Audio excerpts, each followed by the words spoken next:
Have you ever paused and asked yourself the biggest question of all? What is the meaning of life? In a world that constantly tells us our purpose is to acquire, achieve, and accumulate, this question can feel overwhelming. We're taught that the meaning of life is found in fame, success, a big bank account, or the perfect house.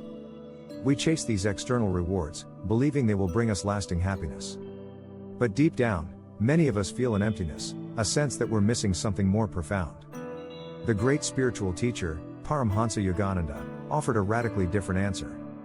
He said the meaning of life is not found outside of us, but within us. He taught that the true purpose of life is to remember and return to Source.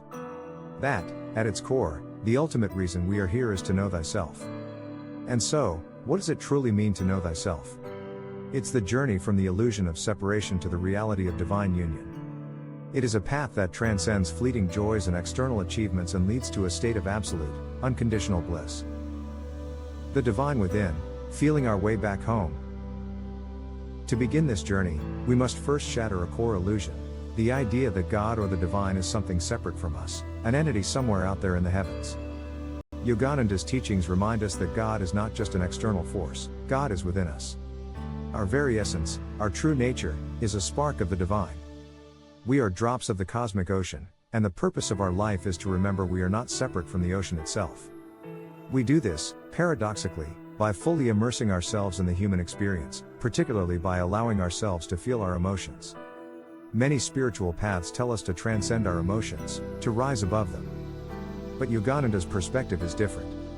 He taught that our emotions, even the challenging ones like sadness, anger, or fear, are not obstacles. They are signals. They are the language of the soul, guiding us to pay attention, to come back into our bodies, and to recognize that the divine has always lived within us. Every tear, every moment of frustration, every wave of joy is an opportunity to go deeper inside ourselves and feel the presence of the infinite. It is through this process of deep feeling that we stop running from ourselves and instead begin to find our way back home, back to the inner sanctuary where God resides. Life is soul school, the purpose of our challenges. This brings us to another of Yogananda's foundational teachings, life is soul school. This is a powerful concept that reframes every challenge, every hardship, and every moment of suffering we face. We are not here to have an easy life. We are here for our soul to learn, to grow, and to evolve. Every single challenge, whether it's a difficult relationship, a financial setback, or a health crisis, is an experience designed for our soul to go through. It is a lesson in the curriculum of our spiritual education. We come into this physical plane and, in the process of birth, we forget our true divine nature. We forget that we are not just a body or a personality, but a magnificent, eternal soul. The hardships of life are the very tools that strip away the layers of forgetfulness, the illusion of who we are, so that we can continuously come back more and more to a divine union with God. The difficult boss, the broken heart, the betrayal, these are not random acts of cruelty. They are precisely what our soul signed up for to experience, to learn from, and to use as stepping stones back to a state of wholeness and remembrance. When we see our life through this lens, we stop asking why is this happening to me? And start asking what is this teaching my soul? Service as a divine expression. If the first step is to remember the God within, the next is to serve others from an expression of the divine. In a world that values service based on a return on investment, what we get back in money, fame, or recognition. Yogananda's path is a radical departure. He taught that we are meant to serve others by living our soul's true mission. This means we don't do things to achieve success or money in the conventional sense. We do them because they are an authentic expression of our unique, divine purpose. This is a shift from doing what makes us money to doing what makes our soul sing. When we operate from this place of selfless service, we stop seeking validation from the outside world and start living from a place of inner overflow. We give our time, our energy, and our gifts not as a transaction, but as a pure act of love. This is where we become a channel for the divine, and in this process, we remember that we are an inseparable part of it.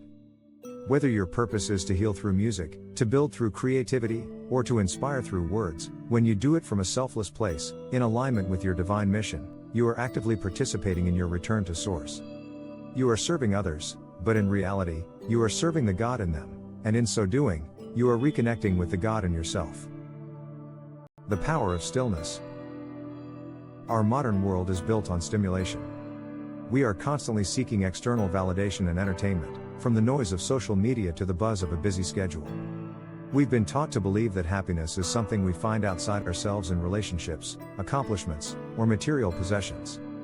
But as Yogananda taught, this is an illusion. True, lasting happiness is not something you find, it is something you discover. It is a state of being that is already within you, waiting to be revealed. The way to access it is through stillness. This means intentionally stepping away from the endless cycle of stimulation and carving out time to just be. This can be through practices like meditation, where you quiet the mind and listen to the silent hum of your soul. It can be through spending time in nature, allowing the natural rhythm of the earth to recalibrate your own energy. It can be as simple as sitting in silence for a few minutes each day, watching your thoughts without attaching to them. When you spend time in stillness, you are giving yourself the gift of presence. You are training your mind to stop looking for fulfillment outside of you and to instead find it in the profound, limitless space within. In that stillness, you realize that joy is not a goal to be reached. It is your natural state of being, always present beneath the layers of noise and chaos. The grand purpose, liberation and enlightenment. Ultimately, the goal of this entire journey from remembering our divine nature to serving others and finding stillness is to stop the cycle of death and rebirth. We come into this world to forget our divine nature, and through the human experience, we are given every tool we need to remember it. When we finally reach a state of full remembrance, a state of complete divine union, we have completed our soul's curriculum. We have learned all the lessons we came here to learn, and we have brought every part of ourselves back into alignment with Source. This is true liberation and enlightenment. It means we are no longer bound by the laws of karma or the need to return to this soul school. We have graduated. We are truly free. We have transcended the illusion of separation and are forever reunited with our infinite Creator. This is not about escaping life, it's about mastering it so completely that we are no longer required to play the game. This, according to Yogananda, is the true purpose of life. To awaken to the God within, to remember who we are, and to return to a state of perfect, infinite union, free from the cycles of life and death forever. It is a beautiful, challenging, and profoundly meaningful journey. And it is the one you are on right now.